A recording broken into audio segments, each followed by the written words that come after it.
This session is moderated by me, Christine Chan, co-president of Filipino Freethinkers, an organization that promotes rational thinking, secular values, and evidence-based legislation. This session is co-organized by DC2324. Can you introduce yourself, Dre? Hi guys, this is Dre, one of the members of DEFCON Manila, also known as DC2324. We're a DEFCON group. DEFCON is the world's longest running and largest hacking conference that invites hackers, corporate IT, people in three-letter government agencies that converge upon Vegas every year. DEFCON groups are like local chapters that discuss information security for the benefit of others. And that's us. So we're the local chapter. Hello. Okay, thank you. And can you tell us about why your privacy matters? Like, why is it important for people? Let's say they're a law-abiding citizen. Why should they hide and be concerned about their privacy? Okay, so there's a famous quote. Arguing that you don't care about the right to privacy because you have nothing to hide is no different than saying you don't care about free speech because you have nothing to say. And that was Edward Snowden. So a lot of people assume that privacy is all about hiding bad things, but actually it's not. It's a fundamental right to protect your own data. Your data isn't just the data you generate or how you communicate with the world. That can be data about you that you're not aware you're sharing. This can include everything from your medical records, how you vote, your opinion on things. If the right to losing your privacy is gone, like a lot of people assume, I have nothing to hide, so why should I care? But imagine if other people knew when you woke up this morning, how long it took you to get to work, how long you spent in the bathroom. Now, I imagine that you went to anyone, like let's say law enforcement or hospitals or anybody and said, hey, you can put cameras in my living room. You can put them in my bedroom. That's basically what you're inviting when you say you're ready to give up your privacy. So I think there are three fundamental concepts. This is from various sources, but privacy is really about protecting information, and surely you have information that you want to protect. Privacy is a fundamental right, and you don't need to prove the necessity of fundamental rights to anyone. And lack of privacy creates significant harms that everyone wants to avoid.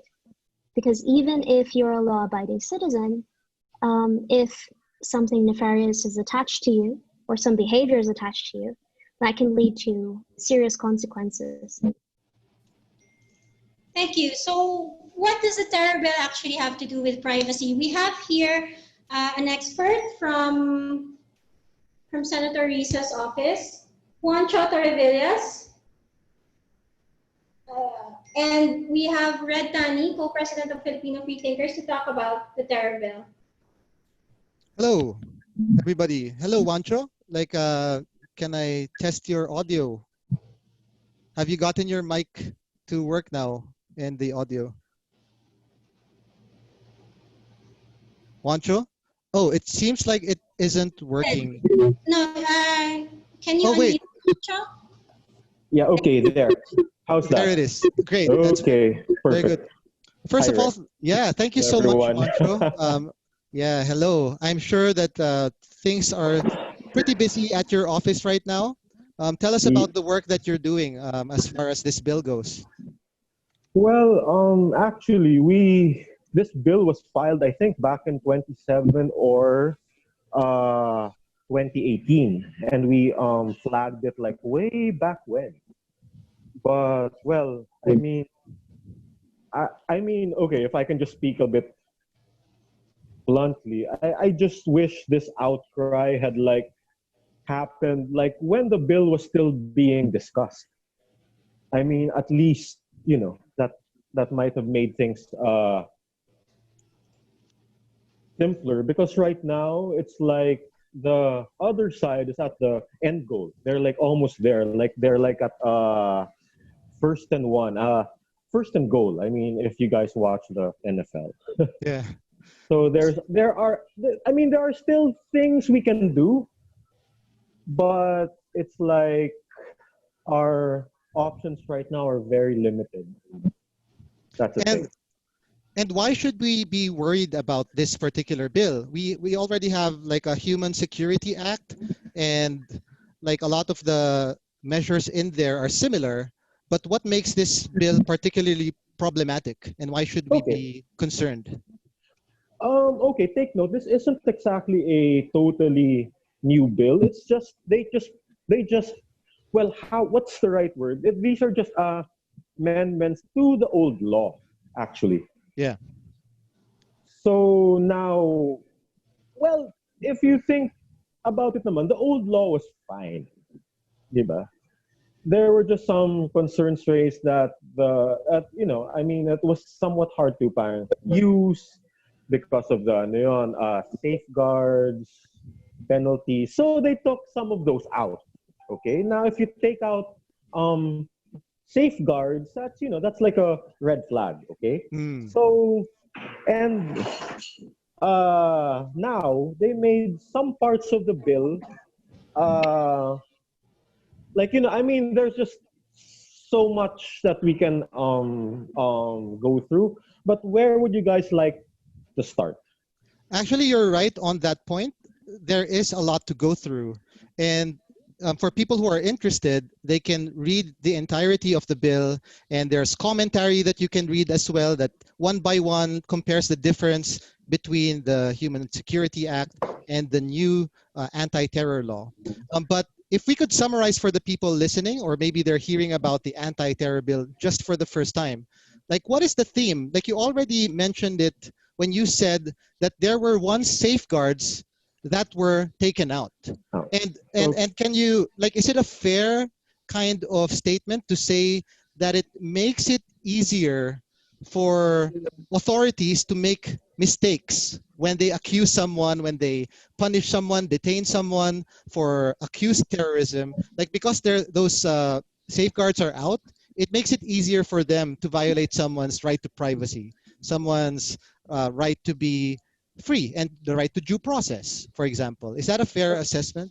Yeah. But I guess let's start with like the number one thing that I've heard about the outcry against this act. It's that if you don't support this bill, you are somehow pro terror, Terrorism. something like that. But I mean, just because something is called the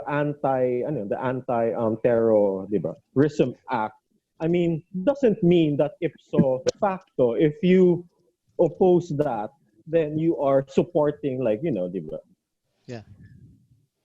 terror. I mean, there can be things inside the law that go overboard. I mean, okay, with this law really makes it simpler to go after the bad guys. Okay, that's like ano yun, bottom line there. But but because the way certain things in the law are defined, it can also be used to go against just about anyone that the admin doesn't like. Now, if you trust your government 100%, then that's fine. But I mean, is it? I mean, do you trust your government like 100%? Diba? I mean, or should we? I mean, that's the interesting question there. But the first big change was the way in which they defined what an act of terror is. Yeah. So I guess we can start there. What terrorism. Not only the definition of what terrorism is, but also who gets to make that definition. Like before, there's a balance of powers where the Supreme Court is somehow involved. But now, it's the case that it's now under the executive branch through the ATC. Can you tell us about that? Like how that shifted the definition of who a terrorist is, or who can be accused of terrorism? Okay. Yun nga, when we think of like an act of, diba, of that sort of crime, and like terrorist act, it doesn't mean that just because you don't have a specific law which punishes that specific act, doesn't mean we can't go after the bad guys right now. Because any act of that sort is already a crime under our old laws, under our existing laws. This is just like parang icing on top of the cake, so to speak. Like say, because if you like plant a bomb somewhere, I mean that in itself is murder na, and you can, I mean then a case can be filed na, di ba? Against you. But what the what the supporters of this bill are trying to say is that they need something extra. They need like extraordinary powers to parang prevent these things before they take place, right? So I guess at the end of the day, it's like a balancing act. I mean, just how safe parang should we expect to be as opposed to how much parang how much authority do we want to give to the state? So it's like a balancing act. Because if we give too much to the state, parang it's like it makes it simpler to not only go after the bad guys, it also makes it simpler to go after its critics. So like there's that kind of a balancing act. Now the thing is, the way the law defines this, it's not just like it's, I mean, when you think about what that sort of crime is, like the Busaya, Jema is Lamia, the KKK. It's like planting a bomb, you kidnap someone, you kill them on live TV. But here it goes beyond that. It's not just an act which is intended to kill someone or to cause death. I mean here, under this new law, it can be something as simple as you engage in an act which does extensive damage to like a public space, or even to private private tawag Property? doon, the property. So diba, that's like pretty much anything eh. I mean, if you spray paint Rizal Park, I mean that can be construed as like extensive, diba? So the word damage that you have been using is overbroad, like the definition that they have been Yes, using. it is very broad. Like yun nga. And yun nga, if you burn somebody's house, diba? That can be like an act of terror. Now they say na yun nga, because I think what the distinction between the acts that this law is intended to fight and like any other crime, like a crime on the street, is that these sort of acts have a political motive. Like you intend to affect the socio-political structure, Landscape. right? Yeah, Now, if they kept like the way it was defined in the old law, which was that now you kind of wanted the state to do, now you like did these acts to get the state to do something, like to succeed in the independence for like a parent group. That's the way it was defined in the old parent law.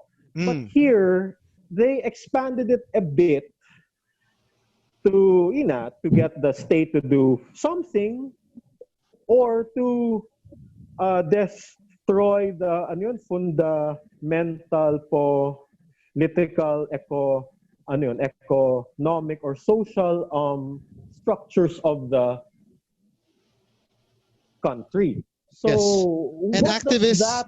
So what does that mean, right? I mean, right now the social structure really isn't that fair. So if you were to say something like, I don't find this fair, well, then Juancho, sorry about that. We have a few questions from the audience. Yeah, sure, go. Juancho, some people are asking, what can we do now? If the president does not sign, what happens? How can we still stop it? Yeah, so what else is there to do?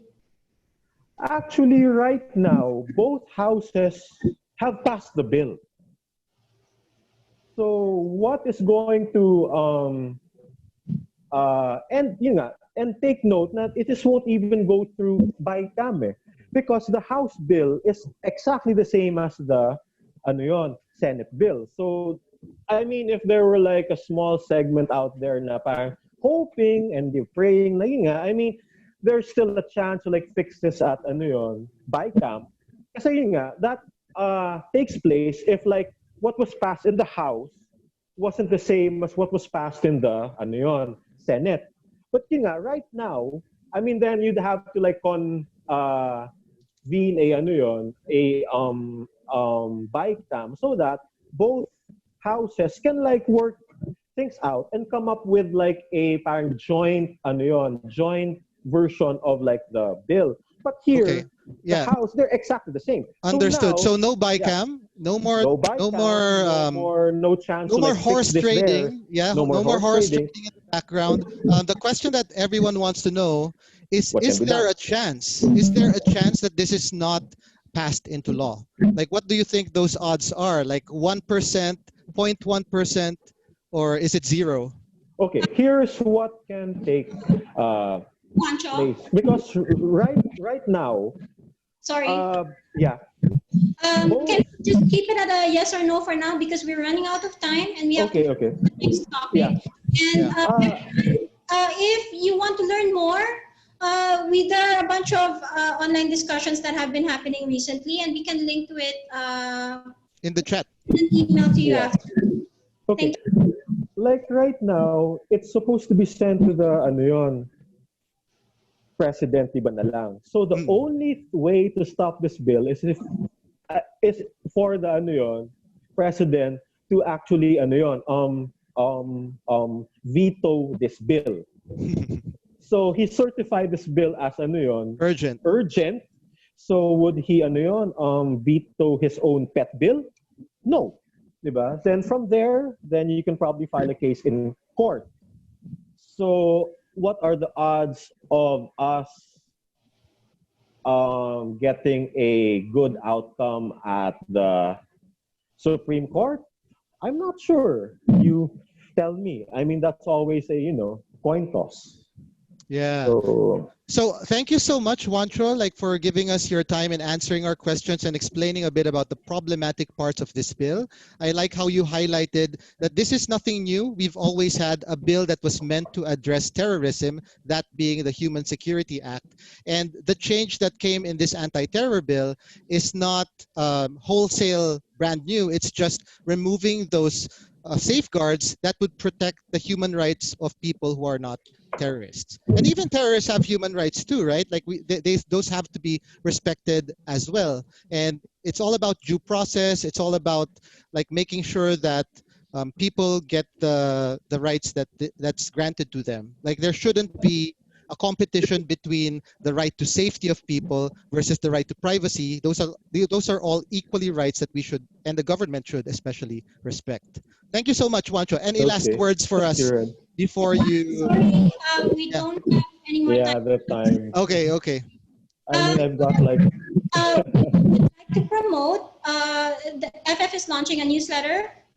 You guys can subscribe to it. Just go to filipinofreethinkers.org/subscribe.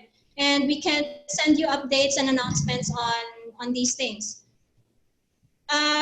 Moving on to digital privacy. So how can I identify privacy and security threats? How can I protect myself? Anyone from DEFCON? Sure, I can take the first part. Hi everyone, this is Miko. I'm from Team Red and I'm with the DCG group 2324. With any threat identification, the most important thing is self-awareness and understanding what you want to protect. So whether it's your credit card security or your accounts on Facebook or social media and whatnot, you have to understand what you want to protect it from. And then who do you want to protect it from would be the next step would be, so is anybody after you? Is somebody angry at you or is somebody after your credit cards? In the case of our online world today, there's always somebody after your credit cards. And that's why phishing and scams are such lucrative businesses. And the best way to actually defend yourself is just to be self-aware. Don't click that strange link. Don't click that email that says you won $1 million because you did not. How bad are the consequences if I fail? Now, if you're not self-aware of what is going on around your digital life or just yourself in general, the chances of, say, somebody getting your credit card simply by looking at your Facebook and identifying that your dog's name is Peppy, for example, that could be a security question with your credit card company. And at that point, you've already lost your credit card or account. So you have to be aware of those things. Don't put in your mother's maiden name or anything that could be a possible security question on any social media accounts so you can protect yourself. Yeah, definitely. And to add to what Miko's saying, everyone's threat model is different. So I think the first thing you'll want to establish is what do you want to protect? Because a student versus a administrator of a firm that handles a lot of sensitive information versus a hospital versus a financial institution, all of those different entities are going to have extremely different threat models. When you think about data that's important to you, you think of that as an asset. Now, this isn't something that somebody could steal outright. It could just be information about you or access you might have to sensitive information. And then the next part is, who do you want to protect it from? Please, feel free to jump in, anyone from DC. So who do you want to protect it from? Who's out to get that data? What are they going to gain from retrieving that data from you? How likely is it that you'll need to protect it? So a lot of people assume that that there are these evil hackers that are out to get you, and actually you're more likely to be targeted. Well, the average person in the world is likely to be targeted by bots. People basically they're like scripts that scrape your data and find insecure information about you. So what I invite everyone to do is just check one little bit of your attack surface area. I suggest you guys go to haveibeenpooned.org. Okay, let's get that link. Haveibeenpooned.com. So I'd like everyone to, if you can spend a little time today, enter one of your email addresses, hopefully the older the better, and find out if your credentials are available on the web. If you look at Philip's screen, he's visiting the site, and that's what it looks like. Also, when you do visit sites, please make sure HTTPS is on. You don't want to visit sites without SSL. Browsers are now doing a better job. Another thing is, how bad are the consequences if you fail? And how likely it is that you'll need to protect it? And then how much trouble, finally, are you willing to go through in order to prevent those things from happening? So if you treat data as like jewels, there's a jewelry store, Allegri, for this. You want to protect the jewels in your store. You want to protect the jewels from robbers. How likely is this that you'll need to protect it? Especially if you're in a high crime neighborhood, it's very likely. How bad are the consequences if you fail? You lose all your jewels, which is a huge loss. And how much trouble are you willing to go through in order to try to prevent that? So for many people, if you're trying to face like an entire, a large body, like an entire government or an entire nation, let's say there's a nation against you from another country. If that's your, what we call an adversary, it's next to impossible to really defend yourself. But if you're talking about everyday threat models, it's very likely that you can achieve adequate protection. Okay, so Will has a really good point. Yeah, he's I can one of our actually, members. yeah. While Will is maybe addressing some of what you're saying, I can talk a little bit about have I been pwned if it's a lot of people's first time visiting the site. So one of the things a lot of security professionals say is stop using the same password for all of the same sites, right? And this is a very good example of what Dre is saying when she talks about your attack surface or your threat model. A lot of the time when people say don't use the same password, it's because people think, oh, someone might guess my password, or oh, maybe my girlfriend, my parents, my employer will find out what my password is by looking over my shoulder. When the reality is, a lot of your accounts get compromised because another site gets compromised. So what Have I Been Pwned does is, this is a site that's run by a very prominent security professional, where he basically collects a ton of breaches and leaks on the internet. So, hackers, especially sort of the script kiddie black hat, sort of the people in it for the fun or in it for attention, when they compromise a site, they will often publicly leak a list of all of these credentials, like in this case, like 300 million MySpace accounts, which is a wide number. And what that means is that your username and whatever data, including your password, would be included in that breach. So more often than not, your account gets compromised, not because someone close to you could have compromised, although that is a possible thing and something you should consider, but because you used it on one site. This site's credentials got leaked or it got hacked. And now people are just, some hacker or someone is just going to this leak and saying, oh, let's just test all of these emails. And then they're just going to log into all these different sites with the same username and password, which is why it's very important not to reuse your password, which is why such things as password managers exist, or password hashing tools, which we can talk about later, or I can get into now depending on how the flow goes. But this is an example of what we mean when we say sometimes the things that are actually threats to you are not the ones that are the most obvious, right? So yeah, that's another thing that Dre mentioned earlier, which is a very good point, is the security questions thing. It's often very easy to sort of think, who cares? Like, you might see these posts like, let me bring up a good example of that. Where is that? Here, you might have seen posts like this where, what car did you learn to drive a stick shift on? What was your first step? What street did you go up? What find out your rapper name by saying getting the first, if it's January, then it's Anisha. If it's February, it's something else. These are ways that sort of people sort of entice you to post things that you don't think are important, but as Dre said, it might actually be a security, as Dre and Miko have said earlier, it might actually be a security question and answer. So there are a lot of things that you might not realize are part of your attack surface or attack model. And I think we're going to go through this in a little more detail, but I think this explains a little bit more by what Dre is saying. So yeah, I'm going to go, pass it back to Dre, who was saying something earlier. Okay, yeah, absolutely. So at the individual level, I think Fee pointed out something really critical there, is that you are more likely to get compromised in a batch. And if you have found that you are compromised, then that's a problem. So here's the thing, we talked about threat models.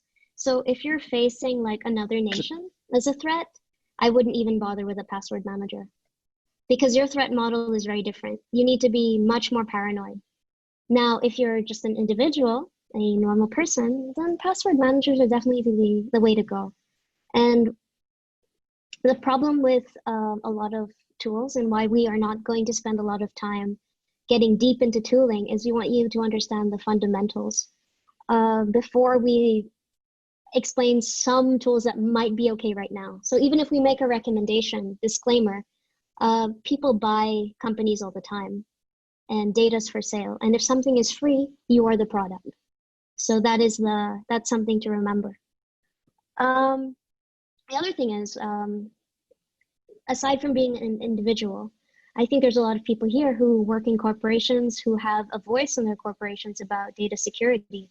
So another thing to think about is you might be buying a lot of expensive enterprise security solutions, but your biggest threat could be, and often is, disgruntled employees, password sharing, social engineering. Your biggest enemy in social engineering, sorry, I should explain that. Social engineering is the practice of basically tricking people into giving you information that they normally wouldn't disclose. So your biggest threat is actually nice people, because nice people will let you into buildings, will help distressed people on the phone, will disclose information about themselves because they're kind. But an air of paranoia is quite good to have in this day and age. Okay, please go ahead. Not everyone can read the chat, so if you have any suggestions that people can check out, can you please say them, Will and Philip? Okay, I'll just follow up with what I mentioned. So some recent developments. Actually, in the phishing, if a lot of people have been hit by the IP88 phishing. So I think there's a lot of you that, especially I think if you ordered delivery, because IP88 is one of the payment processors used by a fast food company. And then suddenly you get an email that it's asking to verify your account. And if you click on it, it asks for your credit card number. So that is already a red flag. But if anything asks for your credit card, yeah. If you click on the link and it asks for your full credit card number and pati yung CVV and the expiration, that's a giant red flag. So ideally, when you the only time when you would want to put your credit card number is when you went to the page yourself, not via a link in Facebook or in your email.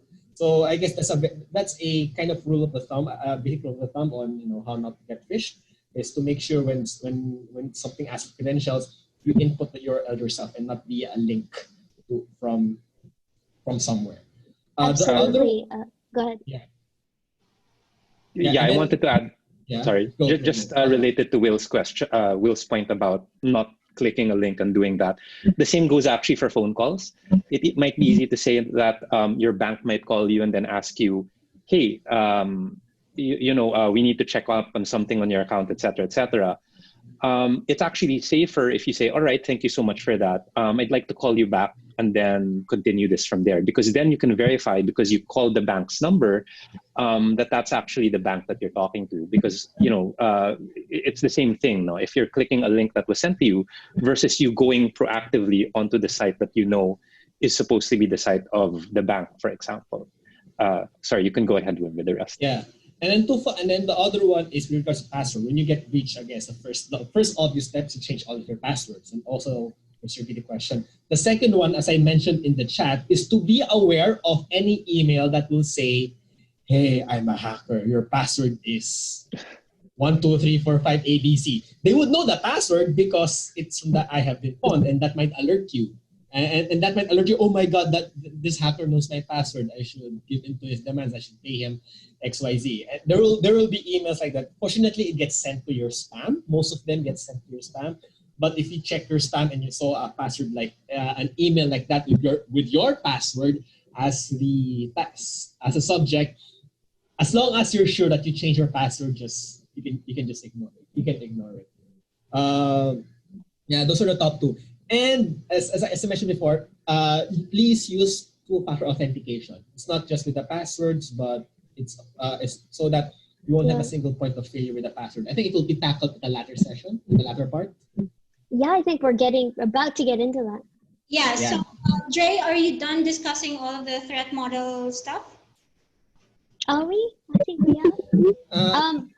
Does everyone have, anyone else have any questions on threat modeling and knowing your threat model? By the way, if you'd like to go through a threat modeling exercise, the Electronic Frontier Foundation, a free org that defends internet privacy, does have a threat modeling exercise you can do. So to get into that further, everyone's threat model is different. So everyone's will be unique. So there's no one size fits all. So anyway, so someone asked whether to do password rotation. The funny thing is, the guidelines before, the official NSA or some security guidelines before, it's recommended to change the password every few months. However,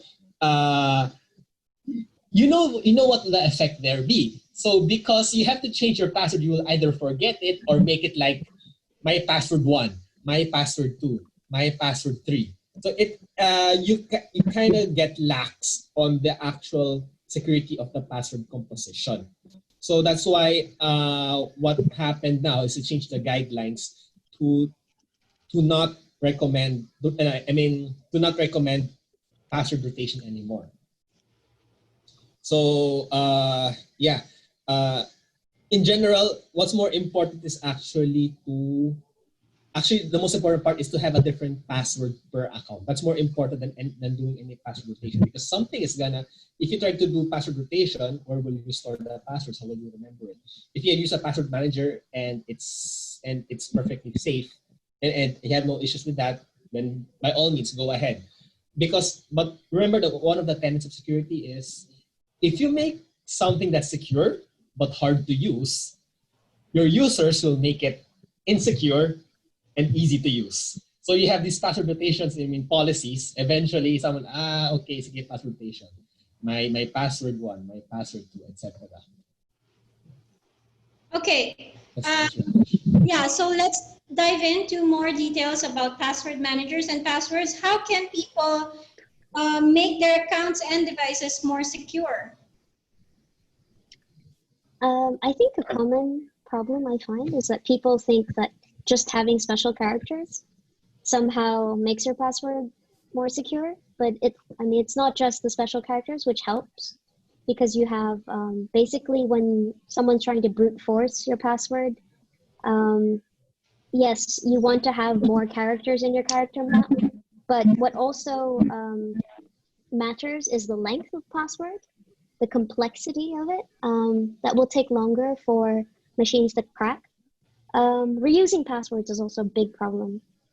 Using common passwords, you would be surprised by how many humans think the same and come up with the same passwords. I also want to remind people that 2FA is not be all end all. Like if Twitter's Jack Dorsey can be hacked, so can you. So 2FA is good, but definitely it's only as secure as the 2FA method you're using. I think Fee has a slide to share. Go ahead, Fee. Yeah, so this is actually from a previous workshop that we did in the past. And it's a good example of what Dre mentioned. People think, okay, let's add a good example of what Dre and Will earlier have mentioned, actually. People think, okay, let me add a special character here, a number there, and that makes it more secure. In a way, yes, but you're not adding that much more entropy or that much more complexity. And you may, in fact, be making it harder for yourself to remember. This comic is from XKCD, and it's a really good example of what Dre and Will have talked about, where you want to sort of strike that balance between making something that's secure by policy or secure in theory, but not secure in practice. Because if something is difficult, one of the things to remember is if something is difficult, then you will end up not doing it. And if you don't do it right, then it's as if you didn't do it at all. So as an example, if you make a password that's all random characters and you don't use a password manager, you might end up writing it down, or you might end up just incrementing the last number, as Will mentioned, which is why having a password manager is important. But before I talk about password managers, you might say, so why do I need to come up with passphrases if password managers exist anyway? Well, for a number of reasons, you definitely should use your password manager everywhere, but the password manager is still protected by, that one password that you know. So it's important to know at least a handful of passwords. A couple of other things I would suggest is, I have maybe, 100, 200, 300 accounts, across all of these different sites, social networks, services, etc. But I still know off the top of my head maybe 10 critical passwords, right? And those 10 might be your primary email, your desktop or your computer or your phone, perhaps your bank account, perhaps your operating system. For example, if you use iCloud or if you use Microsoft OneDrive, you might want to know at least those critical ones, because in the event that you don't have access to your password manager, you at least want to get into the most important sites that you can. So the sort of rule of thumb I might say is at least know 5 of these accounts, and then everything else just dump it in your password manager and make sure you use, as Dre mentioned, a really good example is coming up with a passphrase. This is also a really good example because it's so funny, correct horse battery staple. It's actually a very common password now. So please do not literally use this password. Besides that point, to address what Tin mentioned earlier, because not everyone can see the chat, a couple of very good ones that we can suggest, although these are not the only ones. And again, you would want to assess it based on your own personal needs and threat model. 1Password, LastPass, Dashlane, and Bitwarden are all very good password managers. But again, that's not the end all be all. To add to what Will and Dre have said, 2-factor is very important. An explanation for what 2-factor is that you can think of a factor as any one of several things. Something that you know is a password. Something that represents you is like a biometric. So like you might, like your door entry or your login if you have a fancy corporate office, your phone if you have Face ID or Touch ID, or something you have, which is why what 2FA normally is sort of a code generator on a phone, because if someone can steal your password, they at least can't steal your phone. So that's why it's called 2-factor, because you have to know one thing, which is something that's known, and one thing that's had on you. One of the things, though, as Dre mentioned, is that 2FA is not necessarily, it's an additional layer of security, but it's not bulletproof. One of the things that we would recommend against is using SMS or phone-based 2FA. So you might have the option when you set up some sites to what sort of 2-factor you want to use, whether that's an app, whether that's a phone call or an SMS. We do not recommend using the phone call or SMS functionality, because one thing that's happened in the past, even abroad, is that there are people who are trying to compromise your account who would, for example, go to your carrier, that's Globe or Smart, and then say, hey, I'm Philip Chang, I lost my phone, I need a new SIM card. And then because they gleaned some of this information, again, your maiden name, your birthday, whatever, maybe you posted it elsewhere, maybe they know who you are, they're able to successfully impersonate you, get a SIM card with your number, deactivate your own line, and then now suddenly they have your 2FA because it's SMS based. So whenever possible, try to use 2FA that's an app. For example, Google Authenticator or Authy, or some of these password managers also have 2FA support. No? So that is one of the things that I would add when it comes to 2FA. I'll roll it back over to you, Jay. Hold on, can I just add something? Somebody asked earlier, Karen asked about permissions on devices. Like they don't know if they should control permissions on webcams, microphones, etc. And you should absolutely go ahead. Sorry, go ahead. Let's talk about devices as well. Like, what are the password things, like authenticators that are more secure? Like, is it Face ID, fingerprint, or password? Okay, definitely for IoT, that's Miko's domain. So I want to pass that over to him. Sure, thanks. When it comes to permissions, you always want to be careful with what you give out, especially with free apps or free services. Because if it's free, the product is actually you. They're trying to glean data off you in order to better a product that's either for an enterprise or for selling your actual data, either to Facebook or somebody else. So my suggestion is, if it's a free app, disable the permissions for trying to get your contacts if it's in your phone or your microphone and whatnot. That would be my advice on that. And if it's permissions on actual products and IoT devices, let's say you have an Amazon Alexa, they have a privacy section that you should really look through, and you could pick what Alexa actually can listen to and what they cannot listen to. And this happened because there has been situations where Alexa has heard a bit too much. So those are just a couple things you can do. Just, again, be self-aware of what you're using, especially if it's free, because nothing is free in this world these days. Thank you, Miko. And we will discuss on IoT on part 2. Dre? Yeah, I wanted to also bring in Pepe. I think he'd like to say something about device permissions. So I want to talk about not just device permissions, but I want to go back to all of these. Like, so we're recommending all of these tools and all of these things, right? I want to go into the details of why we need them, so that, because tools come and go, and companies and services and apps come and go. I want to go more into the principles and why we need these things. So for one is the not using passwords across all services.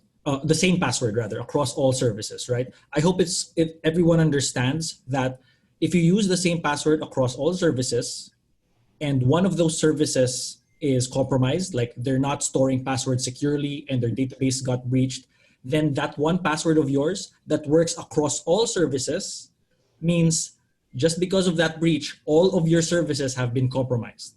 You can think of it that way.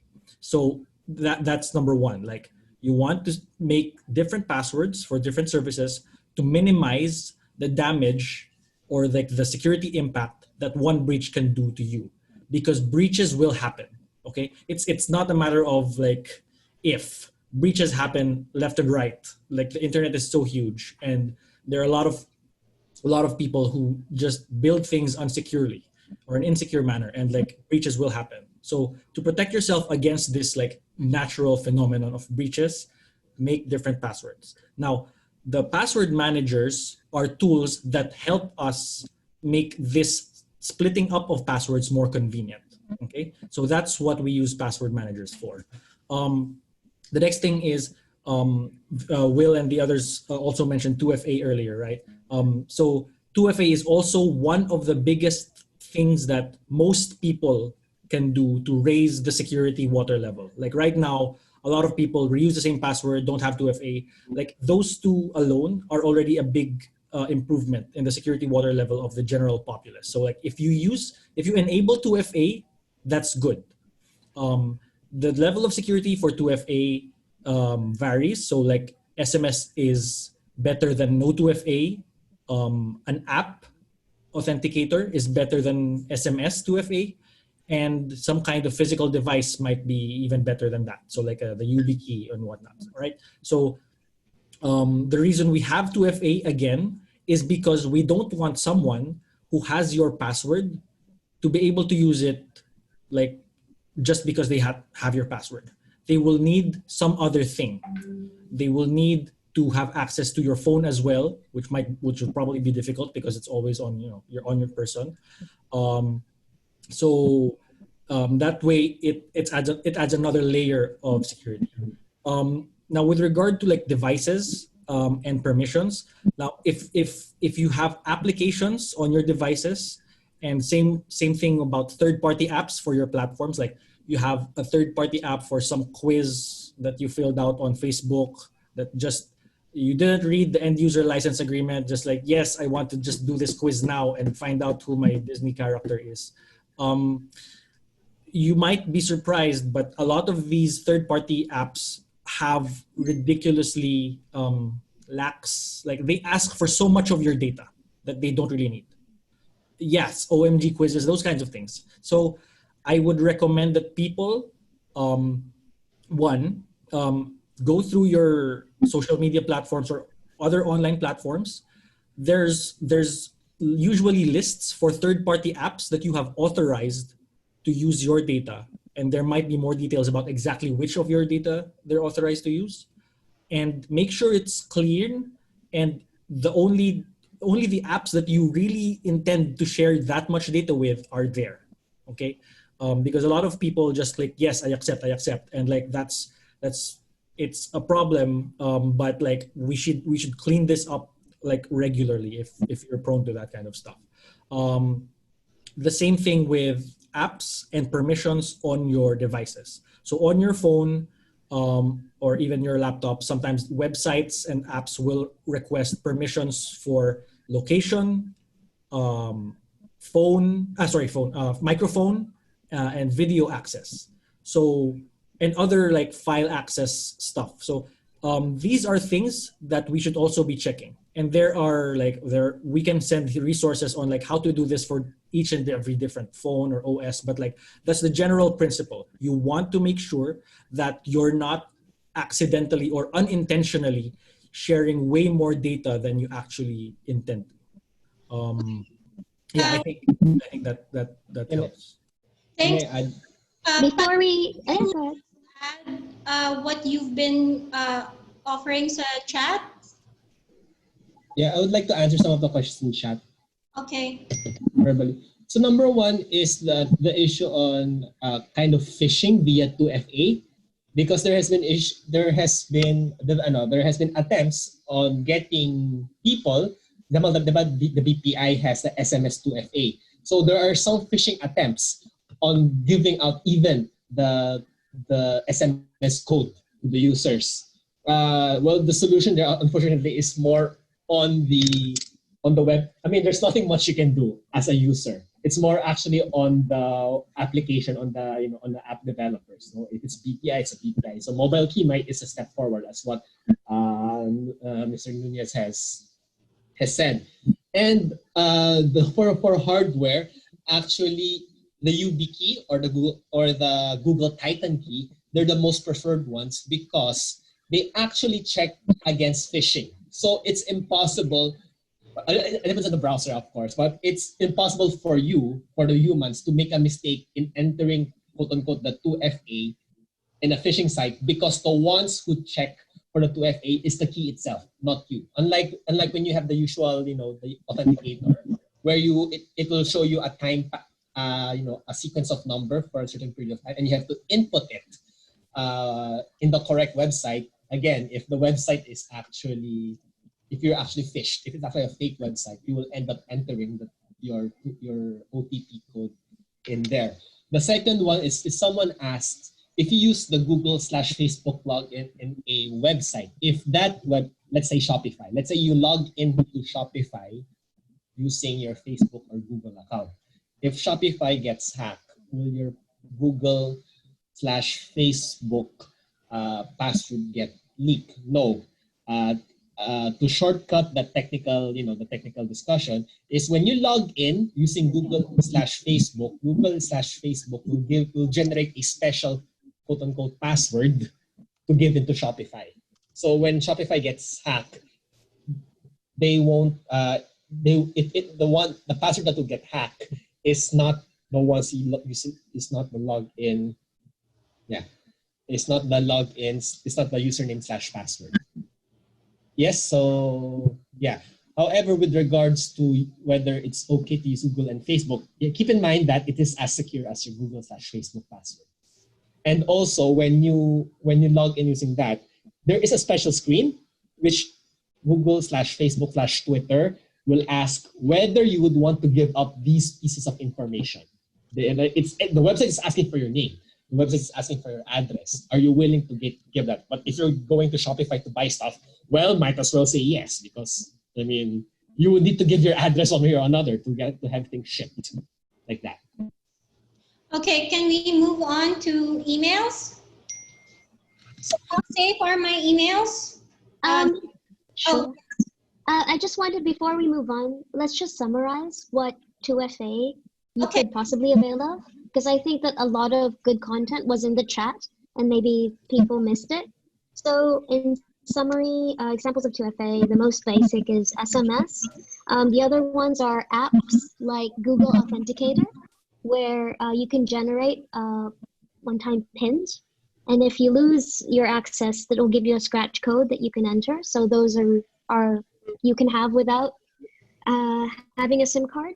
The other ones people were talking about are YubiKeys. They are, you can plug them into your computer. They're actually physical keys, and then you touch them to activate them. And I think, what else? We have another point from Mr. Nunez. YubiKeys are unphishable if UTF is supported. OTP on YubiKeys can still be phished. That's a very good point. All these, someone said. Okay, so any other 2FA methods people want to add? Technically, Touch ID and Face ID, I think Fee wanted to point out the problem with biometrics is that they're hard to rotate. Go ahead, Fee. I could actually talk more about it, but I think we're behind. Schedule. Okay, sorry. Okay, yeah. Go ahead. I mean, we can just go back to it. Yeah, go ahead. Okay, so yeah, the problem with Face ID and Touch ID is that they're stuck to you forever, and it's hard to change them if they do get compromised. That's it. Go ahead, Tin. Okay, cool. So how safe are my emails? Can authorities see what I'm sending? Should I use encrypted emails or throw away emails? What are the more secure alternatives? I think I want to point out that like the things that we're suggesting are not just about evading the authorities. This should be your basic security hygiene. As a digital citizen, you use a lot of tools. You are prone to surveillance all the time. Like hypothetically, in other nations, there are situations where, like in the US, if you were using your face to secure your phone, definitely that's more of a. It's very easy to unlock your phone and get the data from it. So you definitely want to set a password on your device because the data will be encrypted. But the question here is email.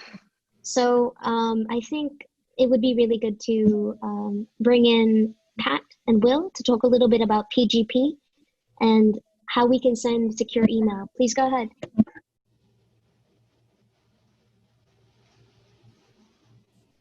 So why do we care about encryption? Go ahead. End-to-end encryption. Okay, give me a moment. Okay, so Pat is answering a question, so I think I'll take over. No? Yeah.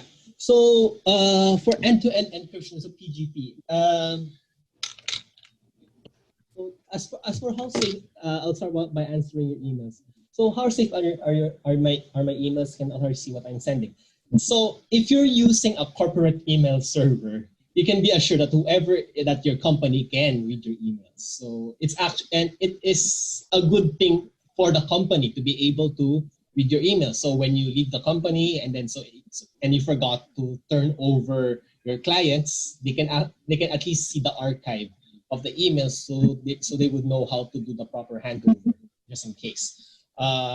If you're using Google, chances are it's safe against authorities, at least in the Philippines, from scanning. However, there has been some instances where Google kind of did an oopsie and scanned your emails for advertisement. So in that case, it's more or less benign, but it is still kind of worrisome. If companies still read emails, are we provide by privacy laws? Here's the thing: if you work under that company, I'm not a lawyer. You may want to check it out. But I think part of your employment contract is that they can read your emails, as in the part of the company policy. When you sign in, when you get employed with a company, I think there is a policy there that okay, you'll be reading. I can support Will's answer here. So basically, the policies are set on a per application basis. Can we try Taglish panelists? Oh my God. Okay. Okay. Sige. Pwede, ang nangyayari sa mga application, sometimes, iba-iba yung pag-implement nila ng data privacy law. Depende sa policy, yung privacy policy ng application. Hanggang ganun lang, yung pwede na, that's the only way they can use your data. So, kailangan na, you have to learn to, basahin niyo yung security policy ng application. Kaya ang importante dito, kung bibili ka ng gamit or mag-login ka para sa email login, example, sa Lazada email, huwag niyong gamitin ang company email niyo. Kasi kung ano ba binibili, example, bumili kayo ng pagkain o ng malalaman ng kumpanya niyo kung ginamit yung company email niyo sa pagbili sa Lazada. Okay? Tapos, yung PGP. So PGP kasi, here's a warning lang kasi PGP, komplikado siya. So, how it works is that parang if you're familiar, diba may ibang tao naglalagay ng password sa kanyang zip file. Diba sometimes diba, may mga zip file na may mga password. Parang ganun. Yeah. Parang ganun. Parang halos magkapareho na yung email mo, zip nyo siya, tapos binibigay mo ng password. Tapos binibigay mo sa yung send. So, how it works is that meron, do you have this, meron kayong slide? Do we have the slides there? It's easier to have the slides for people. Sure, give me a sec. Yeah, it's easier to yeah, we promise not to go too deep into this. Yeah. So everyone, just a reminder, if you want to learn more, we're gonna post some links on the newsletter that we're doing. So if you want to learn more, please subscribe. And we can ask DEFCON to do other workshops next time. Yes, Philip? Yeah, I mean, did you want to go through this or do you want me to talk through it? You can, but let me finish the emails first. Actually, Lazada is just an example. So there are also a lot of other things that is example Spotify, Netflix, those things. So you might actually accidentally use your company email by mistake in those online services. So wag niyo gamitin yung company email niyo para sa mga drop sa let's say sa Netflix. Okay, I think so ikaw na. Oh, okay, sige. Hindi ko mabasa to talk about sige. To talk about the topic of emails, no. So the thing to know is email is actually super old, no? Like it's a standard that hasn't been changed for decades. So email is not end-to-end encrypted by default. This means na if you send an email, may copy ng email dun sa server ng service na ginagamit niyo. So as Will mentioned, if it's a company email, your company has a copy of that. If you send it via Gmail, Gmail has a copy of that. So one of the things to keep in mind, siguro, as mentioned by Dre kanina, is the idea of having a threat model. Who do you expect your risk factor to be? In the case of Gmail, ayun, like sabi ni Will, Gmail can scan your email for ads, but do you really care about that? I mean, it's free, sige na nga, fine. Scan it for ads, invade my privacy, sell me things. But what you have to be concerned about is who can get access to your emails if you use Gmail, for example. One is if people compromise your account via one of the ways that we mentioned earlier, kunwari via passwords. The second is if they are compelled, for example, by enforcement, by a state actor, etc., to provide that. At that point, there's not much you can do exactly, but what you can look at is the track history of what these providers do. What Google does, what Apple does, what Microsoft does, is they publish a transparency report where they actually talk about how many times governments have asked them for data, and they actually break it down per country, and you can sort of see what services tend to sell to say this, or what governments tend to ask for it the most, and how many times it is denied. The one way that you can do to protect that, of course, is by using end-to-end encryption. But before I talk about that, I'll talk about this slide. I realize I haven't touched this slide at all. One of the very important things to know, as Dre mentioned earlier, is that, and as I mentioned, was that email technology is really, really old. It hasn't changed in decades, which means that it's really easy to sort of forge the from, the to headers. You can make it say whatever you want. To Gmail's credit, to Yahoo's credit, to a lot of the big providers' credit, they've started implementing technologies to sort of validate na totoo nga yung mga headers na to. So if you use Gmail, they actually perform some checks, like domain keys and some similar technologies to make sure that it's sure. But if you're using an older corporate account, kasi as an example, some companies, you might not use Google Apps, you might not use Microsoft Teams or Office 365. You might be running your your own email server in-house. Those might be older, and therefore they might not have the same sort of verification standards in place. So one of the things to make sure is whether the email that you're looking at comes from the intended recipient. And one way of doing that is by looking at the headers. No? What else is this? Oh, sorry, Philip. Yes. They can't see the screen. I think it's kind of blurred. So blurry. Sige, I am so sorry. Yes. What did you say? Can you make it bigger? Can I make it bigger? Can I make it bigger? For worst case, can we add it to our newsletter?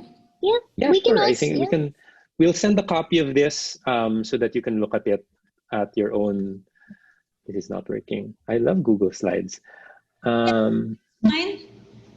We're a bit delayed, so could you hurry it up? Thank you. Sige. Sorry, I'll just wrap this up. So if you're worried about people looking at your email, the best way to do that is via end-to-end encryption. And I'm looking at a bunch of the messages in chat. Yes, you can use applications like Thunderbird, which is a mail client, and then you can use something like Enigma, which is a plugin that encrypts your email. You can use solutions like, if you use Apple Mail, you can use a similar plugin called GPG tools to sort of encrypt your emails. But this requires the knowledge of like GPG, which is, I think, something that, if we have the time, maybe later, Will can talk more about. Another more easier way of doing it is to use something like Proton Mail. Proton Mail is one such service that exists, but again, you want to sort of balance it out because if you use Proton Mail, you don't actually get to control the keys that they generate. You don't get to supply your own key. And it's only really secure if the two sort of recipients or two parties are on Proton Mail or both on Proton Mail, or if you're able to export the key from Proton Mail and share that with the recipient that you're using. So yeah, one of the things though, one of the good things at least about it is you can look at the transparency reports of someone like Proton Mail. If it's not end-to-end encrypted, at least you can see how many times they've disclosed sort of information about what they have to other people. And to the best of my knowledge, I think they have a very good track record insofar as that's concerned. I'll let maybe Pat or Miko add to this because I think they might have opinions on this, but I also acknowledge that we are short on time. So pass it over to them if they have something quick to add to that. Okay. Did we answer all the main questions on email, Tim? Yeah, I think so. Okay, nice. I guess we're up for the next question. Okay, so is Facebook or other social media safe to use? So the issue today, there's a bunch of fake accounts going around. People are scared. What can they do for now? So I like the use of the word safe here. So it's open to interpretation, and I can almost hear people laughing even with their screens off. So it depends what you consider safe. If you're willing to have your data harvested by all sorts of applications, then Facebook is totally safe. The other one, that was sarcasm. Please note that. The other issue here is that I think Facebook, Google, a lot of the tech giants, the first thing you must know is that you are being tracked across different websites. When you leave the Facebook website, when you leave the Google website, if you log in, you're authenticated, you have to understand you're being tracked. Google has even your GPS location history if you want to check that out. It's quite jarring for people that when they realize they're being tracked for their almost entire history online.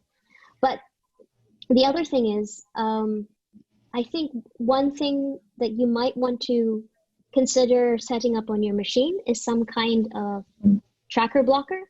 So maybe you can test things. You can maybe install something like Privacy Badger by EFF.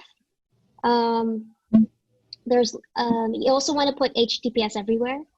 if you're installing those two extensions. But also, I noticed there's a lot of people installing Chrome extensions right now, and please stop. So Chrome extensions are a bane of security because basically anyone can make them and upload them. So unless you're installing the Chrome extension from a valid source, just really be careful about that. Also, you think that when you talk to people in private messenger chats, that's not secure at all. They've got the same privacy as public chats. They scan your messages and they also block messages from being sent. So it's not secure. So I guess that's a problem. Is it safe to use though? What's safe? Let's define safe. You can share data on it, but expect that anytime you share data with a tech giant, you are offering it for surveillance and marketing. Another thing is, should we start getting into the troll accounts? So basically, I think everyone is very conscious about all the fake accounts being made of them. So like I said, we talked about how when people make fake accounts, this again falls into the threat model. Like, what are they going to do with the fake accounts? That's really the fundamental question here. So many ways to use a fake account. In this day and age, there's the risk of somebody manipulating your online image against you or to support a view that you don't necessarily agree with. Another thing that could be a problem for is if they're trying to phish PHISH data from your relatives, because maybe you are secure, you're attending this talk, you're obviously somebody who's quite technically literate or at least interested in security, but it's very likely that those accounts are actually being used to target the more insecure parts of your threat model. What do you think, guys? I also want to point out that metadata is a huge problem. So when you upload a photo to any of these networks, there's a lot of data about that photo. I think it's mostly called EXIF data, and it'll tell you the lat long and all sorts of other data about that picture, latitude and longitude. And then what's nice is that Twitter does mostly strip that data when you upload a picture, but most networks don't. Another thing is, for example, uploading a picture on Facebook also means that there's a lot of scanning that's going on. They identify all the objects in the photos that you upload, whether that's a face or an animal, or it's basic. And Google is doing the same thing. It's training their AIs on your pictures.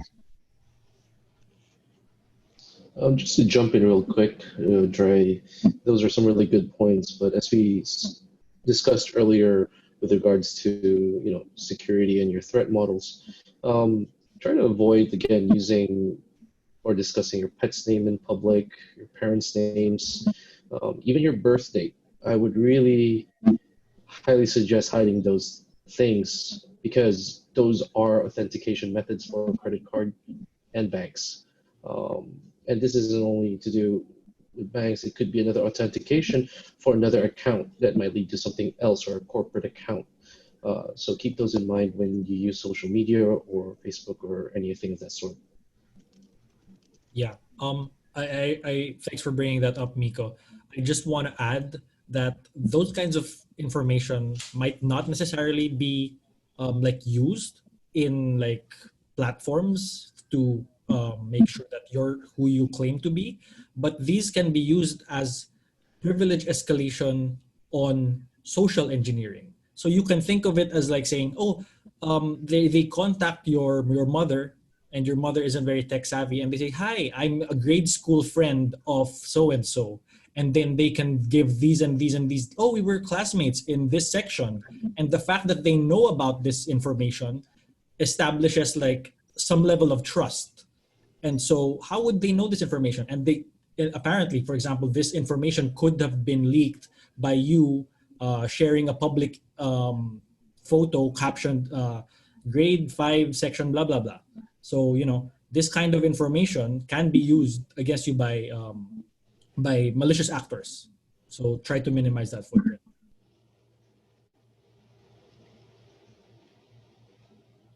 Hello, if I may add, it's like someone asked about what about LinkedIn? Because in LinkedIn you would want to put your data there because that's how you would get hired. Now, well, a couple of things to do with, but if you don't rely on LinkedIn to get hired, then okay, just don't put it there. However, in cases where you do have to, where it is in your interest to put your data, especially right now, if employment is hard to come by, then you would want to put most of your data in LinkedIn to how do you call that, to get more recruiters. Just have to balance. I mean, for example, I don't think you would need to put your pet's name in LinkedIn. In any case, keep it professional. So you put what you think is the data just required to get hired. So you don't put in the countries you've been to. I mean, like you don't put in again your mother's maiden name. And then when someone actually messages you and then asks for those information, like for example, we're company XYZ and we're interested in hiring you. Can you give us your mother's maiden name? That's obviously like a red flag. However, but as an escalation, like you would probably want, it would probably be safer as a precaution to wait until at the latter interviewing steps if they're asking for your private information, if that's even necessary. I mean, I think in any case, I think if during the interview they're asking for information like that, then it's already a red flag for the company. Like they don't need to know who your girlfriend is or who your boyfriend is. They don't need to know that because it's as long as you work. Yeah. Okay, guys, can we move on to messaging? Yeah. Yes. Okay. Are my usual messaging apps safe from surveillance? So people usually use Messenger, Viber, WhatsApp, Zoom, FaceTime, Google Hangouts, etc. What can I use for now that's secure? Okay, this is a perfect segue to talk about our friend end-to-end encryption. So, awesome. So basically, we don't want to just recommend messaging apps because this is not the point of the talk. Because the problem is all of these messaging apps can be compromised. Like all of the encryption in the world doesn't matter if someone's got your password, right? So it's not just about choosing a solution. So because you will want to know what to use, the apps that do have built-in end-to-end include apps like WhatsApp, but you have to understand that they're owned by Facebook. The other one is, there's also Wire you can look at. You can also use, but only for secret chat, Telegram, because they do have end-to-end encryption. You can look at their mProto protocol. Keybase is also worth looking at. The problem really, though, with all of these messaging apps is that they have channels, and you don't really, most people don't have a good handle on who joins these channels. So if you do create a channel, it's actually one of the trickiest problems. You are not secure. Jake, just want to chime in. So I want to give an overview of end-to-end encryption for some of the people who are not super familiar with what is this end-to-end encryption that we're talking about. So end-to-end encryption, shortened to E2E, actually means something akin to, imagine you're sending a letter. So you're sending a letter to your friend, and then the postman is carrying your letter and decides to snoop and reads your letter. Okay? If your messaging application is not end-to-end encrypted, the postman can read your letter as is.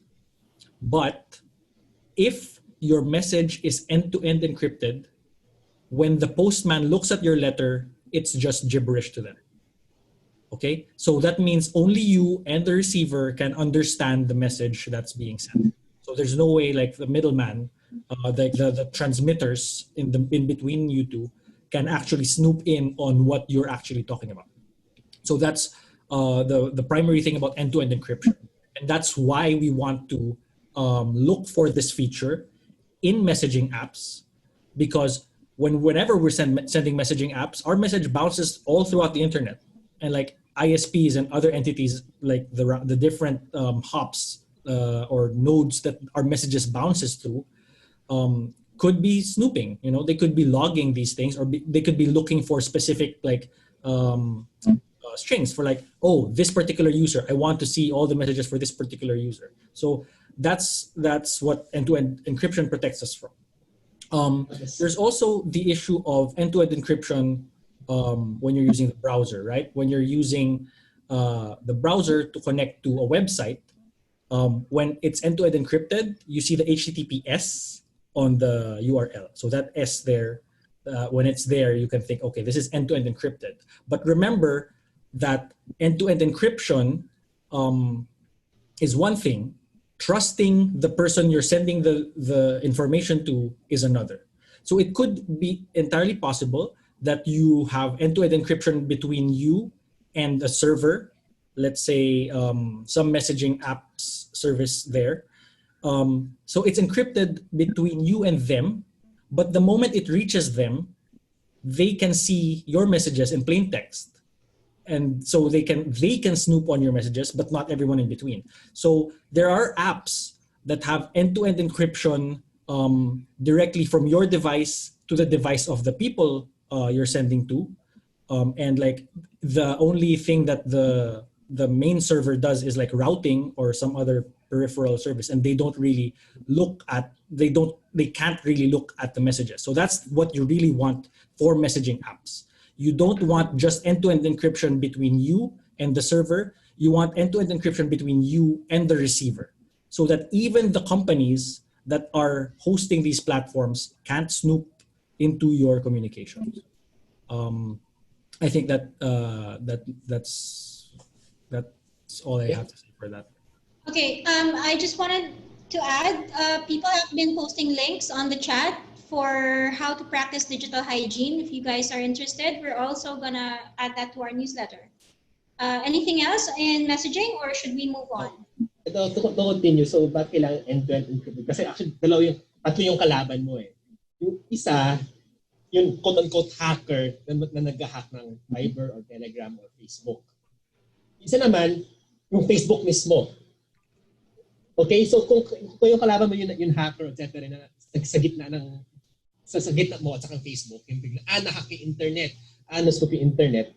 Yung the standard encryption, the example, just using the standard HTTPS, yung pinagsasabi namin, HTTPS, it protects you from that. Pero, pag yung kalaban mo mismo ay yung Facebook, for example, kung alam mo yung classic example, nababasa ba ng gobyerno yung email natin? Nababasa ba nila yung Facebook messages? And di mo alam pag binibigyan ba ng Facebook yung messages mo sa gobyerno o hindi. O kung kanino man. Kung nahack ng Facebook, yung mga messages mo, makakalabas ba? Malalaman ba? Ayun. Facebook or Viber or Telegram. Kaya ang kailangan end-to-end. Kasi end-to-end, sigurado ka na pagdating sa Facebook or Telegram or Google, pati sila hindi nila malalaman kung nilaman. Kahit na ma-hack man sila, kahit na ma-hack yung Facebook or kahit na ma-hack sila, tapos yung mga hackers na-download yung mga datos nila. Hindi rin, kasi hindi nila malalaman. So yung mga ka-decrypt lang ay yung destination. Yung example, kung message yung jowa mo, ayun. So yung makakabukas lang yung jowa mo. Pero ang pangatlong kalaban ay yung recipient. Kung sinend mo yung message, siya nga pala, kung siya nga ba. Example, maraming, kung ano nangyayari ngayon, diba sa Facebook, maraming mga accounts with the same name. Tapos, sinend mo sa, let's say, sinend mo sa Jonathan Oliver. Siya nga ba yun? Kasi marami rin Jonathan Oliver sa sa mundo, diba? Tama ba sinisend mo? So, isa pa yun. Yung issue na yun, yung end-to-end encryption cannot really help. Hindi siya nakakatulong. Kailangan talaga, it's more like, kailangan sa iyo na mismo yun. Kaya kung kakilala mo yung sinisendan mo. Okay? Yun lang. I wanted to add, siguro to bring it to a practical level. No, there are lots of tools we can suggest and that have been suggested, and there, as mentioned kanina in the chat, there are lots of great comparisons of these apps. No, but while we can tell you, diba, use Telegram, use Signal, use WhatsApp, use iMessage, use Threema, use Wire, use Wicker.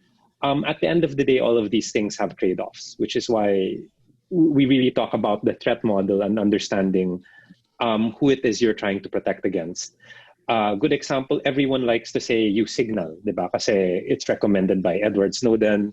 It uses this end-to-end encryption protocol, yung forward, I forgot what it's called, but they have this very vetted and secure encryption protocol. But one of the things, for example, that is lacking in terms of Signal is that they use your phone number as your identifier, which means that people can check if you're on Signal. Or to wit, if you want to talk to someone on Signal, you have to give your phone number to someone, and then, for example, someone can look up that phone. For example, if you post it online, you could ask Globe, you could ask Smart, you can correlate that with something else. No, so is the takeaway here? Don't use Signal. It's not. It's to sort of understand what are you trying to protect against, and what might be the best tool. If you use Telegram as another popular example.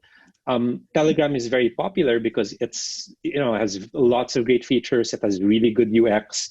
It supposedly has good security, but as Dre mentioned, the security of Telegram is only in secret chats. If you use the regular chat functionality, if you use group chats, if you use channels, a copy of all of those messages are with Telegram. A good exercise is when you log into a new phone on Telegram, all of your messages are there. Why? That means your messages are somewhere. That means they're on Telegram's servers, which means they have a copy of those messages. Is the takeaway there, don't use Telegram? That's up to you. Because if in your point, if you can't convince people, for example, you have other apps that are more secure, but they're not usable naman, people won't use them anyway. So you have to sort of find that balance of what are you trying to protect against and what is most usable to you. One example that I can give that has been shared previously is Session. And I think people have mentioned Session earlier. And Session is sort of, someone forked Signal, which means they took the Signal base and then they copied it and they made a different version because it's open source. And then they removed the requirements for a phone number, which is great. But now, in order naman to add people on Session, you need to copy paste this long string of numbers and letters. To add your session to another phone or your laptop, your desktop, you need to copy your private session key to that other device. And that also removes one of the bonuses of phone numbers, which is when you log into Signal with your phone number, you see lahat ng contacts mo that also have Signal. So parang insofar as the phone number is a privacy risk, it's also a usability plus because it makes it easy to discover who else is on Signal. So parang the point to remember here is as you keep in mind all of these different functions, features, and trade-offs, what trade-offs make the most sense to you, right? It's not really about use Signal, use Session, use Telegram. It's which of these fit my use case, or will I have to use multiple things for different scenarios? So that's the last thing I want to say when it comes to messaging. Okay, thank you. It's 10 o'clock and we have to maybe extend for 20 more minutes. Are you guys ready to move on to secure collaboration? Sure. Yeah. Okay. We would love to hear from people like how you'd like to collaborate. I can also share some practices there are some organizations that have existed for a long time that employ certain, I hate to mention tools, but some common ways of sending files securely to people. One way would be to use Secure Drop. I think some of our crew here have also evaluated Firefox Send. We also want to discuss maybe Tor as another tool for secure collaboration. I guess it really depends on how you need to collaborate with people. I think we've covered a lot of the solutions in previous parts of this talk. But I think that the main way we are going to communicate will really depend on what we need to communicate about. I'd also like to invite maybe Pat to talk a little bit about mesh networking, which can be super useful in times when there's internet blackouts. Go ahead, Pat. Sure. Since you touched on the collaboration aspect as well, just before you get into mesh networks, there's a lot of things that you guys can, everyone who has been speaking so far has talked about lots of tooling. And I just want to reiterate the point that it's just this huge mountain to climb, right? When you see that what's happening in security and what are we going to do? Because there's a lot of things that we need to pay attention to. But the best thing you can do is just practice this digital hygiene. And there's some articles linked there in the chat, and I'm sure will be sent after the talk as well. And you can carry this into just using collaboration tools as well. So if you're using, your normal Docs, Google Docs and things like that, I guess that's what you need to do. But make sure that you're using your passwords correctly and using different passwords for each account. And if that's where you're going to start, that's already a good start. You can move forward with that. As for mesh networks, one thing that we've seen is we've been talking about messaging, and all of these messaging tools rely on a network of some kind, and it's usually your ISP or your network provider, your big telco in the company, in their country. But sometimes these networks may go down, as we've seen in the past with earthquakes or large fires. Big telecommunications towers are disabled and people can't communicate. So apart from going back to ham radios and things like that to communicate, there are other services you can use, or apps that use something called mesh networking, where they, instead of using large towers to send signals to each other, they're using either the Bluetooth or the Wi-Fi of your phone to route messages. So this is very useful when you have no internet, right? So the Wi-Fi signal will jump from phone to phone. And of course, this is the more people that have this app downloaded and are connected to each other, the more robust this network gets. So it's very useful when you suddenly have no internet for any reason. Is there anything else that we can cover there? I wanted to give, again, not to focus on specific tools, no, but there are apps which some of you might have heard of. For example, you might have heard of FireChat, which works offline even without the internet, because it uses peer-to-peer communication. You might have also heard of apps like Manyverse, which is like sort of like a Facebook or a Twitter, but distributed on phones. So they don't host it on servers, it's hosted on phones, and phones basically push things to each other. Those are great examples of mesh networks, but again, the point here is not to advocate for any specific technology or specific tools, but for at least to sort of understand your choices available. I think the question was about collaboration, and maybe to give some examples that some people are familiar with, but I would love to see questions from people about what specific kind of collaboration they'd like. But I guess a common thing that people do is use tools like Google Drive, like iCloud, like other cloud storage services to sort of share files, for example. Andrea gave the example of Secure Drop, which is useful if you are, for example, a publisher or a newspaper wanting to collect what's the word I'm looking for? Submissions anonymously from the public. You can use Secure Drop to to run the server, and then people can make submissions there. And Secure Drop servers can be accessed over Tor. They can be accessed via regular web UI. They can be accessed over a regular email. But they are designed to be sort of secure drop boxes where people can submit stuff. If it is more for collaboration, like as I mentioned earlier, Dropbox, Google Drive, iCloud, etc., one of the things that you can do is use encryption software to sort of encrypt the data before uploading it to these services.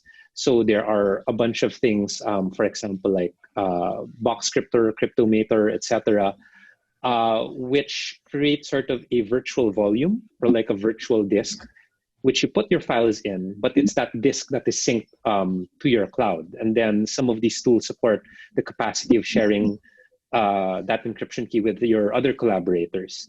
So again, those are some ways of like retrofitting existing tools, perhaps making them more secure. But again, it depends on the kind of collaboration that you want to use. No? So would be great to hear, for example, what other use cases of collaboration people would like to do. But that's one thing I want to add to that. But I'll pass it on to the rest of the panel in case they want to say something. Dre has sent a link that is a good one-sheet information for everyone to check out. Anyone else?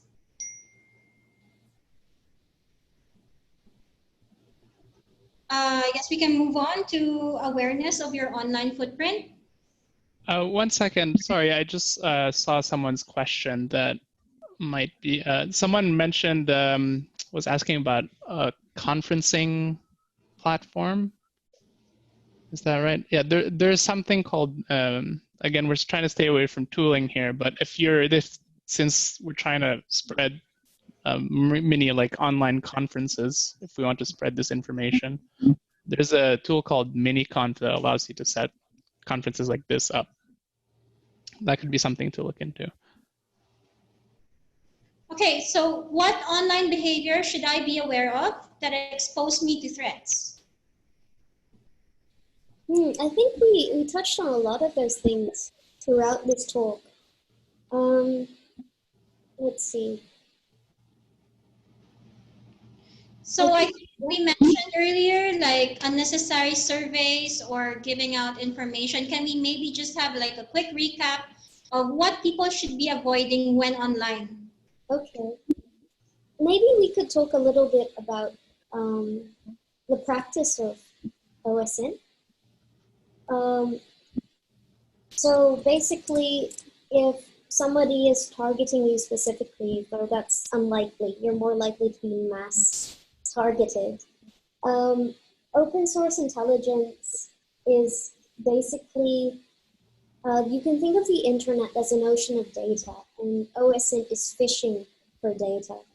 So the more common threat is nuisance issues, social engineering, people trying to trick you to buy things from them and send money by wire transfers. That's the really common ones here. That's everyday stuff.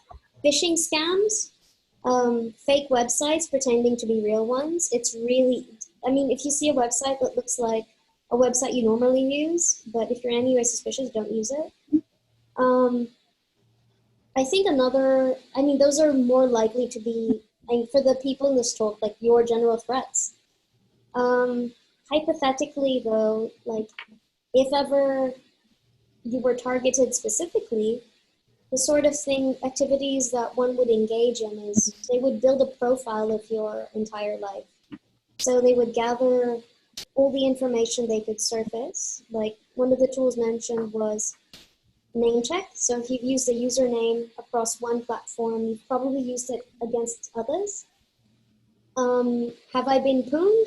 We'll mention which password lists you're on, and then you can get those passwords from the dark web. And then if you have domain names that don't have WhoisGuard on them, some people have made the mistake of registering domain names with personal information. You can scrape that. And you can map together all of these identities, all of these bits of information. You can build a profile of someone's online identity. And the more information you have on them, the more vulnerable they are. But again, this is not likely for most people. Now, I think the struggle is, how do you express discourse constructively online, right? How do we continue improving the nation by talking about things openly and safely? And I think in the current climate, it's good to not be incendiary, but constructive. I think that's what I would lean towards. I think one of the things that maybe is important to note when you're doing things online is to sort of understand what information you think you're providing, right? Which is you're posting about maybe a certain topic, you're offering an opinion, but it's also important to note what information are you inadvertently or involuntarily providing. Dre, for example, touched on the example of EXIF data. You might have other identifiers like the people you're affiliated with, the groups that you've joined, the things that you've liked. Will gave the example earlier of people creating fake accounts so they can build a fake profile and say, hey, I know all of these people that your son knows, when in fact all of those other accounts are accounts that this attacker has created. So one of the things that's important is to sort of understand what exposure you're doing and how you can sort of mitigate that exposure. One example with regards to photos, as Jay mentioned, a lot of times your phone, your camera, what have you, encodes the date, time, the GPS location, etc. There are apps for iOS and Android like Metafo and EXIF Scrubber that remove this information. But a very basic thing you can do is screenshot your picture. It does make it a little lower quality, but at the same time, if your primary concern is the privacy and the security of that information, you can just take a screenshot of a picture and share that. With regards to the information leakage that I mentioned earlier, like people knowing your profile and knowing people you know, it does make the case for having separate identities for different things. So for example, it might be important to keep a public identity with your name, just so that you're able to say that this is me, this is the canonical me that exists.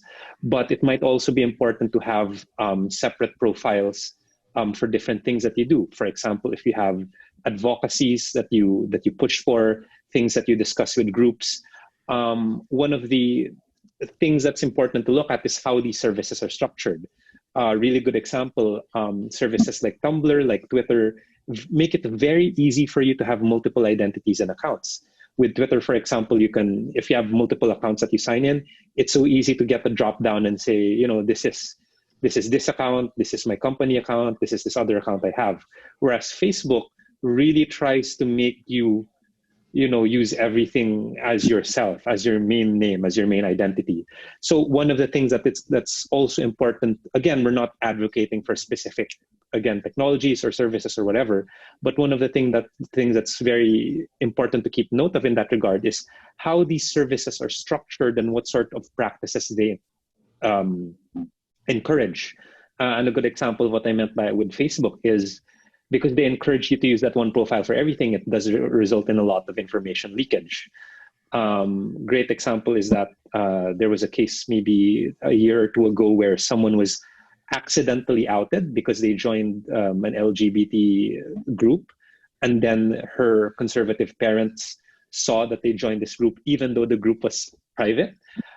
So it's important to look at those sorts of things and understand how you can segregate those pieces of information. And that can be something technical, like removing the EXIF data or taking a screenshot of a photo, or it can be something practical, like separating out your actual identities, like having a professional identity, like what Will said, having maybe a personal identity for your friends and family, and maybe having an identity for your advocacies, as an example.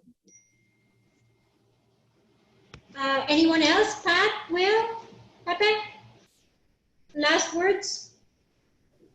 Yeah, nothing to add here. I think he said a lot of things I wanted to say. Yeah, I think I think that covers everything. Okay, thank you, DC2324. Dre has posted some links in the chat that you can check out where to find them. Thank you, everyone, for attending.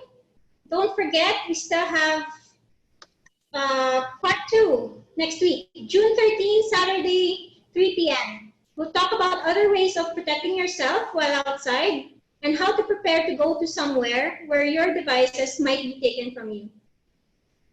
Please sign up for our newsletter for updates and announcements, filipinofreethinkers.org/subscribe. We'll be sending an email soon to thank you for attending, and we'll be adding the links there. You can also opt in to subscribe to our newsletter through that email. Please follow Filipino Freethinkers and DC2324. And thank you, everyone. Thank you for sharing all of that information. Stay safe.